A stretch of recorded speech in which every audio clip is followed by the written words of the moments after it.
Hi, I'm David Busch. Welcome back to Busch History, and it's time for a mid-year review. Many teachers and many students are preparing for midterm exams. So in that light, we're going to do the same.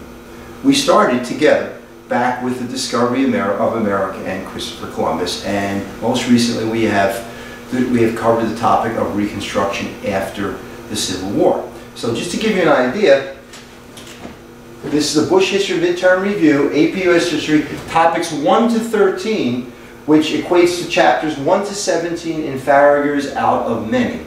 Now remember, you can find all the information that I use here on my website, www.buschhistory.net. I'm going to stay off camera because this is a black website and it's very difficult to see me, and I'd rather not confuse the issue. So you get to www.buschhistory.net, you get a picture of me hugging my dog Jack, and the Bushman, what a guy. Well, some people think so, it depends on the day. Anyway, scrolling down on the left hand side of this website, you have the YouTube channel, which if you click here, will take you directly to the YouTube channel. And here are the different topics on the left hand side that we have discussed so far, going all the way through to topic 13 and Reconstruction. Little advertising at the bottom here about writing in college. Writing is very important. I'm working in the college right now on students with writing, and writing essays and writing papers, incredibly necessary skill. There are a couple of YouTube videos on using citations in APA and MLA format worth taking a look at. Now on the other side, you have the YouTube summary information, and the topics coincide perfectly with the topics listed on the left side, but they're much briefer and they just give you the title of the topic and a couple of words about it. I get a little wordy at times. And then if you click here, you get the YouTube presentation materials, and these are folders for all of the YouTube topics and the information and materials I use on them, going through topic 13 and now through the midterm review folder, which is up there as well. And then if you click below, this is a link to another site, another page on my website where all of my AP assignments and materials are collected, and you can take a look at those as well. I have assignments for the actual exam, which I will get to, and I have a series of homeworks, which are my study guides, and discussion questions. These are broken down by chapter, just to give you an idea. And these are a series of homework assignments. Comes in very handy, teachers and students. Coincides directly with Farragher's Out of Many. Some of the newer versions of Farragher's Out of Many flip chapters 10, 11, and 12 around, dealing with the North and South, but you can figure it out by taking a look, depending on which issue you have. Anyway, going back to review materials, for midterm review, there are 5 review topics or assignments, if you like. There's an answer key for a practice exam, and there are instructions as to how to review. So I'm going to take a look at these instructions first. I have these windows open because it just makes my life easier right now. Whoops, that would not be one of the instructions. Here we go. When you're reviewing, see Busch's midterm review instructions, you can read that on your own, but when you're reviewing, the most important thing you can do is, what do you know? So what you do is you brainstorm. You brainstorm, brainstorm, brainstorm. You list everything you think of, and you list it big. You write it on construction paper, you write it on a whiteboard, you write it on a blackboard, but you write it big and you write it, don't type it. There's something different about how our brain works when we're writing and forming the letters. It's called gross motor discovery. Our brain makes a closer connection when we're actually part of the formation of the words and letters. So it's a good idea to do it that way. And no, I'm not anti-tech, I just know this works. Anyway, brainstorm, brainstorm, brainstorm. Do it with friends. Shout out what you know. Make a list. Make it as large as you possibly can. That doesn't mean you can't do this, by the way, on a bus, going to some athletic event or to and from school or on a train. Of course you can. Of course you can. But ideally you want to write these things large if that works for you and you can find a place to do it. When you're doing that, categorize. Try to categorize them into topics. Causes of the Civil War, causes of the market revolution, presidential disputes, political parties. It doesn't matter, but make topics, because if you make topics and categories, you're making connections. If you make connections, those connections work wonderfully when you're writing essays. Flashcards. Index cards are the duct tape of education. If you make index cards, then what happens is you can quickly play games with them. You can throw them down on a table, one after another, saying them as quickly as you can. On one side you write the term or the person, on the other side you write the explanation. And then when you're studying with them, you play games flipping them around.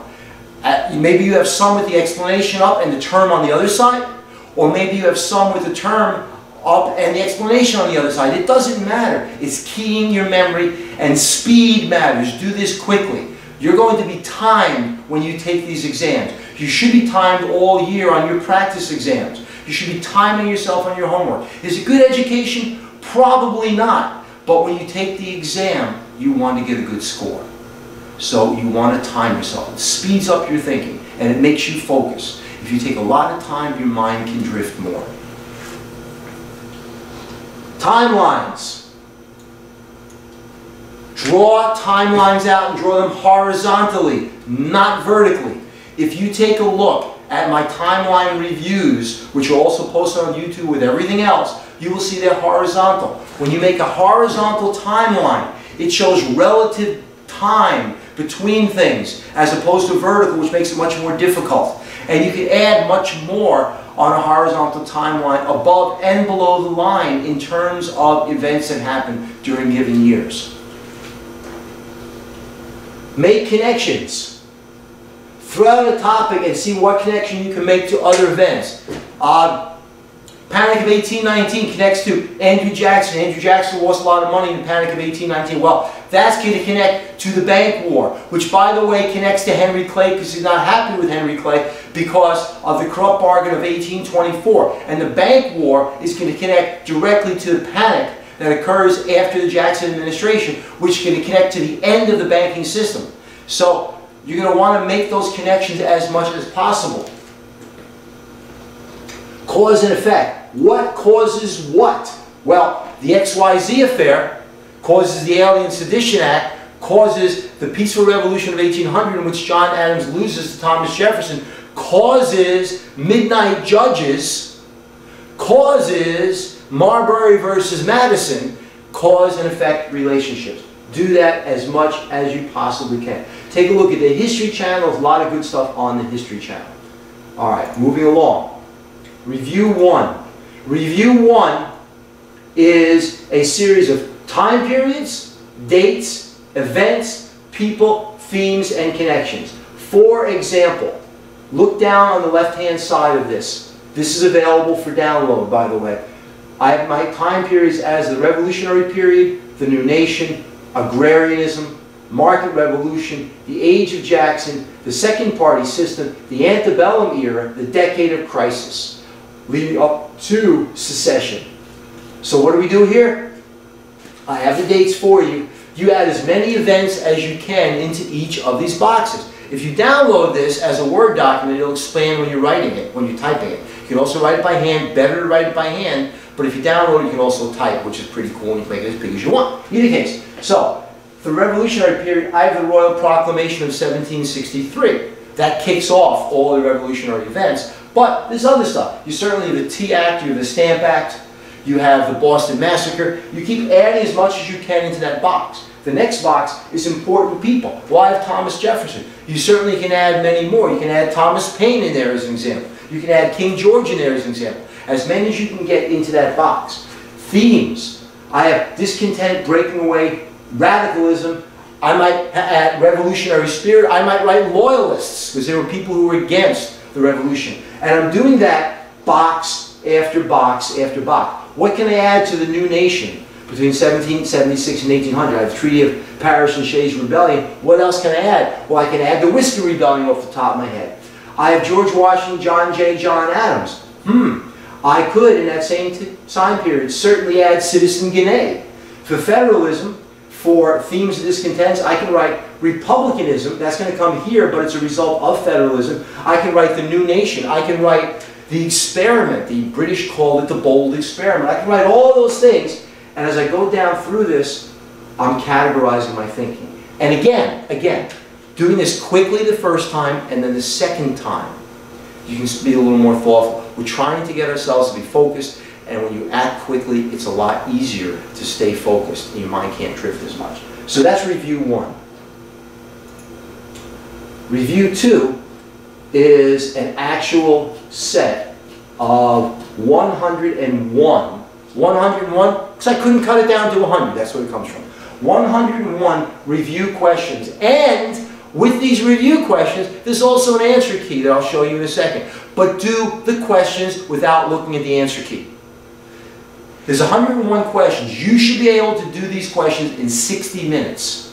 Some of them are going to be very quick, and some of them are going to take a moment or two. That doesn't matter. You should be able to do these in an hour. Sit down, beginning to end. Don't stop to go to the bathroom. Don't stop to get a drink. Don't answer the phone. Don't text. None of those things. 1 solid hour. Sit down and answer these as quickly as you can. Now, as you're going through them, you come across the one you don't know. Oh my God, I don't know it. What is it? What is it? What is it? Circle it and go right past it. Remember, this is a review. This is not an exam. But I do want you to stay focused in terms of time. So stay focused. Work as quickly as you can. If you come up with something you don't understand, circle it. Go right past it. Later on, you can take a look and see what you didn't understand. You should know most of these. Now, to show you, there's also the answer key at the end. It's 101 answers to 101 questions. Do not have the answer key right beside you as you're doing the questions. That is not helping you. This is supposed to be a pre-test. When you're done, certainly you can look at it side by side, but when you're taking the practice test, take it as a test. Next review assignment, which is review 3. These are presidential outlines. Print up 17 of them, or wherever you're up to in your class. In my class, right now, we are up to Reconstruction. So 17 takes us through George Washington, through Andrew Johnson. Anyway, list the president, his number, obviously, George Washington, number 1. His political party, well, George Washington didn't claim a political party, but certainly a Federalist leanings. However, every president after him does have a political party. The term of office, remember, the term of office is almost always odd years. Presidents are elected in even years, and they serve in odd years. Why does that matter? There's something called the lame duck period. The lame duck period is the period of time between the election and the time the new president takes office. When the old president can do all kinds of things free from politics. In some cases, he can even sabotage the new president. Look what happened in the lame duck period from John Adams to Thomas Jefferson. During that period is when John Adams issued all of the instructions for midnight judges. And certainly, if that had been successful, Thomas Jefferson would have grappled with a court system filled with Federalist justices when he was a Democrat and Republican. That stuff can certainly happen. Recently, when George Bush gave way to Barack Obama and the financial crisis was going on, George Bush could have made all kinds of executive orders and decisions that impacted on Barack Obama's presidency. And Barack Obama would have been able to do nothing for 2 months. Fortunately, they worked together in the financial crisis, which is a good thing, but it doesn't always go that way. Anyway, the term of office in most cases is 8 years. Most presidents are re-elected. If the term of office is 4 years or less than 4 years, you should know there's a problem. It should key your mind something didn't go right. Did he die? Was he assassinated?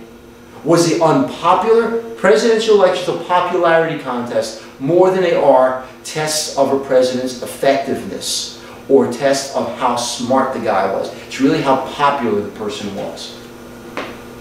Who came before him and after him, and what were their political parties? Generally, political parties switch, generally. If you have a long term of one political party, a long time where one political party stays in power. For example, the Virginia dynasty, Thomas Jefferson through James Monroe, it tells you people were very satisfied and happy with the ideology of the time. But in either case, who came before him, who came after him, gives you an idea of the changing way of thinking that occurs.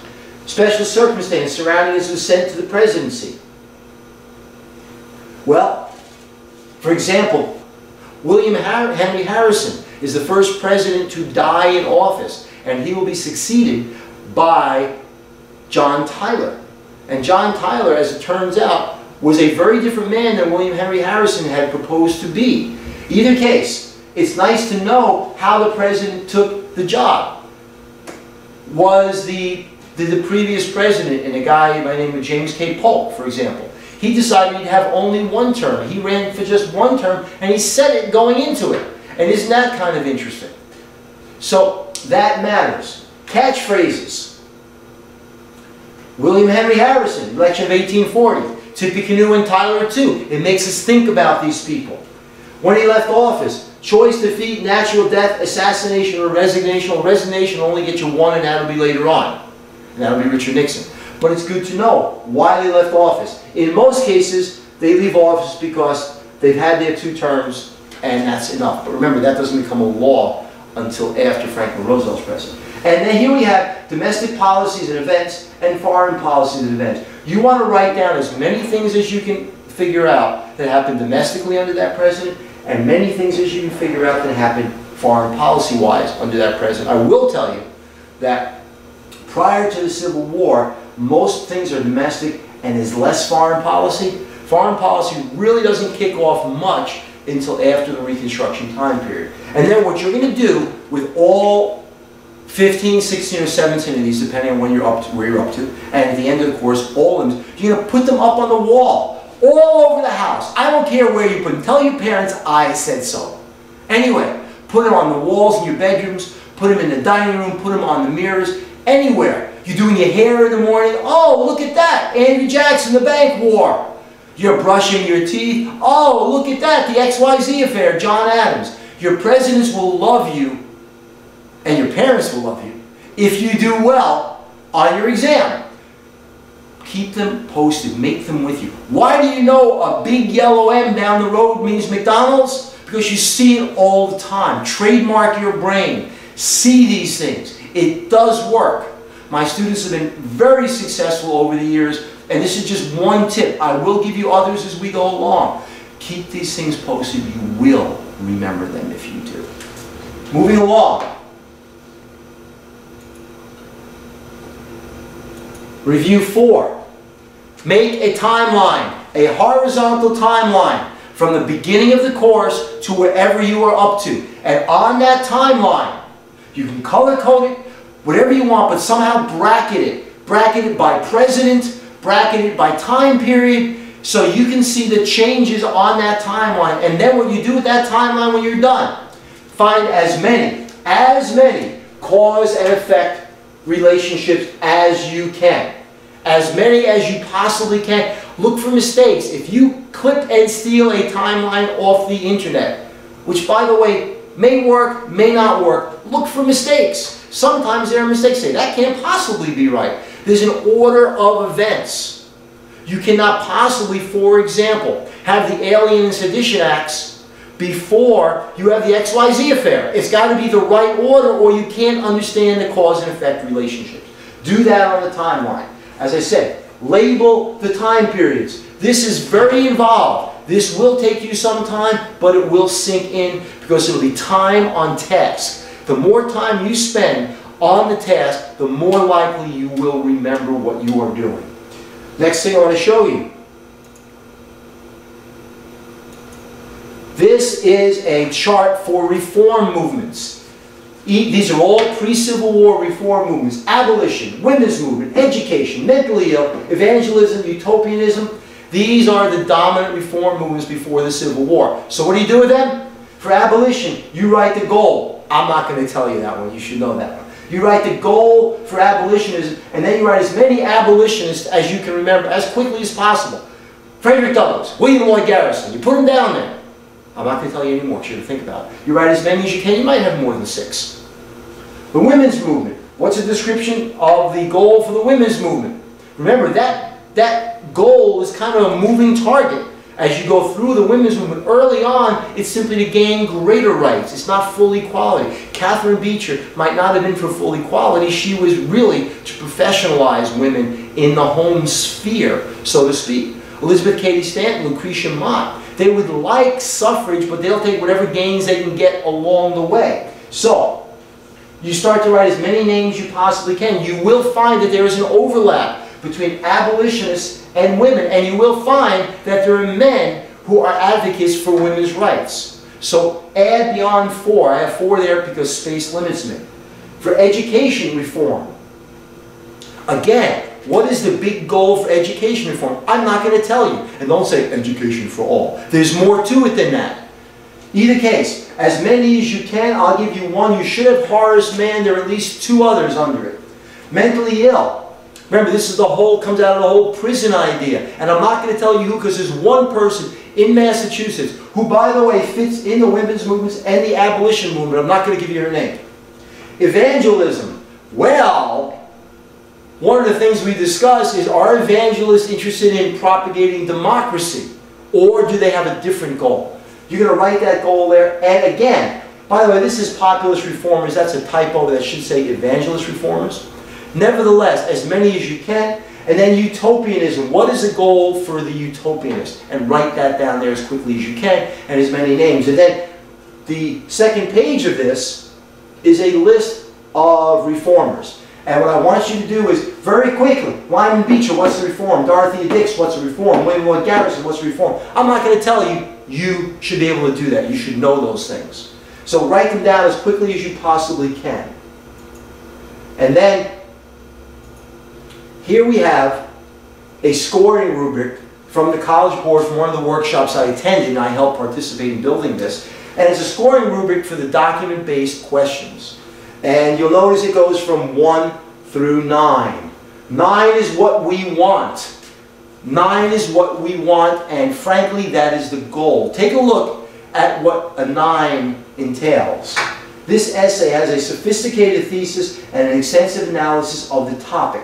It has substantial, unusual outside information and skillfully addresses several factors. Documents are interwoven as necessary to make a point. A high level of vocabulary is demonstrated. A 9 essay, I've graded many essays in my career, a 9 essay jumps off the paper. It's that good. It doesn't require a lot of thought. The reader is reading it, he or she takes off the glasses and goes, wow. That's what you want.